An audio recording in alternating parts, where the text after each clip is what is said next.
एक बार मूर्ति पूजा न कर पाओ तो कोई बुरी बात नहीं है, कोई दोष नहीं है, लेकिन कथा जरूर सुनना, कथा जरूर पढ़ना, शास्त्र जरूर सुनना, शास्त्र जरूर पढ़ना।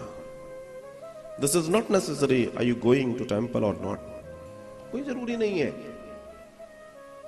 क्योंकि जब तुमने कथा ही नहीं सुनी, जब तुमने शास्त्र ही नहीं जाने, तो भगवान की मूर्त ही दिखाई देगी, उनकी कृपा नहीं समझ पाओगे, उनका सामर्थ्य नहीं जान पाओगे। कथा ही तो भगवान का वैभव बताती है, कथा ही तो भगवान से जोड़ती है, कथा ही तो भगवान से प्रेम कराती है। ओहो क्या बात है, कृष्ण आपने ऐसा किया, हे राम आपने ऐसा किया, तो मतलब मेरे साथ भी ऐसी कृपा हो सकती है। आपका बिलीव कब आएगा? इसलिए मैं चर्चा करता हूं कि संबंध और विश्वास, संबंध और विश्वास की बात है तो पहले आपका विश्वास, विश्वास आपको कथा तक लाता है। धीमे धीमे कथा सुनते सुनते आपका संबंध स्थापित होने लगता है, कथा और आप दो एक हो जाते हैं। जिस दिन आप इन दो से एक हो जाएंगे और पूर्ण एक हो जाएंगे, उस दिन आपका समर्पण हो जाएगा। बस यही तो चाहिए, और क्या चाहिए? बात है समर्पण की, आपका समर्पण। छोटी सी कथा, बहुत समय पहले की कथा है। एक प्रसिद्ध कथावाचक ऋषिकेश में कथा कर रहे थे, और उनकी कथा को सुनने के लिए ऋषिकेश में उस समय कोई व्यक्ति घूमने आया। एनआरआई था वो, भारतीय था मगर बाहर किसी देश में रहता था। वो आया, उसने कहा कथा चल रही है, 7 दिन की कथा थी। उसने कथा देखते से सारे प्रोग्राम पोस्टपोन किए, कथा सुनने बैठ गया। कथा से उसे बड़ा प्रेम था, उसने पूरी कथा सुनी 7 दिन और आनंद से अपने देश लौट गया।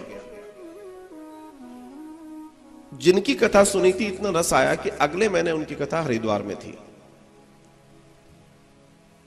तो उसने अपने कामों को जल्दी निपटाया, फिर वापस भारत आया कथा सुनने के लिए।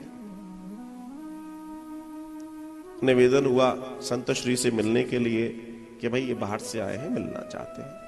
समय मिला, उनसे चर्चा हुई और बोला क्या करते हैं?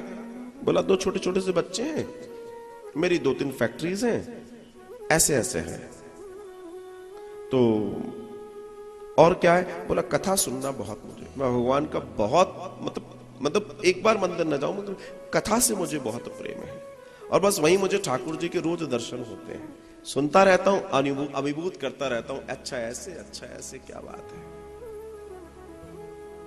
तो बोला तुम यहां आ जाते हो तो वहां कोई भाई है तुम्हारे, कोई संभालता? बोला कोई नहीं संभालता, सारा स्टाफ के भरोसे छोड़ के आता हूं। बोला तो मैनेज हो जाता है? बोला महाराज मेरे होते नहीं होता, जब मैं नहीं होता वहां पे तब ज्यादा हो जाता। बोला मतलब? बोला जब कथा सुनने आता हूं और जब वहां होता हूं तो उतना प्रॉफिट नहीं होता, पर जब यहां कथा सुनता हूं तो लौट के जाता हूं तो प्रॉफिट ज्यादा होता है, और मैं बोनस के रूप में अपने जो लोग स्टाफ है उनको वो पैसा देता हूं। आप सोचिए, अभी किसी से कहो साहब कथा, टाइम ही तो नहीं है, इच्छा तो बहुत है। बात टाइम की नहीं है साहब, बात बिलीफ की है।